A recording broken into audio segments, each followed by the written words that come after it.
नबी करीम अलैहिस्सलाम नमाज पढ़ा रहे थे, जोर की नमाज थी या असर की नमाज थी, सही मुस्लिम में मौजूद है। हजरत अबू हुरैरा फरमाते हैं नमाज पढ़ाते पढ़ाते नबी पाक ने कदम आगे किया, नमाज पढ़ाते पढ़ाते कदम आगे किया और यूं हाथ उठाया फिर वापस कर लिया। अब नमाज पढ़ के ना तो सलाम फेरा तो सहाबा अर्ज करने लगे या रसूल अल्लाह सल्लल्लाहु अलैहि वसल्लम, वो नमाज में पैर भी आगे किया तो हाथ भी उठाया, तो वजह क्या थी? अब पहला सवाल तो यह है कि आप लोग नमाज पढ़ रहे थे या हुजूर को देख रहे थे? तो सहाबा तो पहले ही बताते हैं कि भाई हम तो पहली साफ में नमाज इसलिए पढ़ते थे कि नमाज भी होती रहती थी और चुपके चुपके महबूब की दीद भी होती रहती थी। हुजूर से पूछा या रसूल अल्लाह, वो नमाज पढ़ते पढ़ते कदम आगे बढ़ाया आपने तो फिर पीछे कर लिया, क्या था?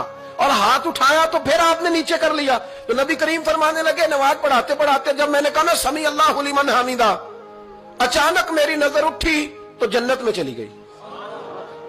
नजर उठी तो जन्नत में, तेरे लिए 2-4 कदम अर्श बरी है। तो महबूब फरमाते हैं जब मेरी ऊपर नजर गई ना तो मैंने देखा कि अंगूरों का एक खोशा लटक रहा है जन्नत में, तो मैंने हाथ बढ़ाया कि तोड़ लूं।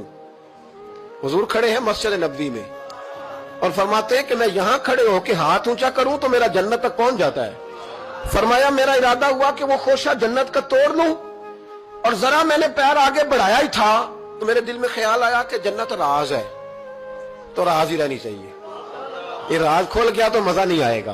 तो मैंने फिर वो हाथ वापस कर लिया। सहाबा कहते हैं जब नबी करीम ने ये बयान किया तो हमारे चेहरे न तजस्सुस से खेल उठे, तजस्सुस से। हम कोई बात और भी सुनना चाहते थे तो महबूब फरमाने लगे अगर मैं वो खोशा तोड़ के ले आता और तुम्हें दे देता, तुम कयामत तक भी खाते रहते तो तुमसे खत्म नहीं होना था।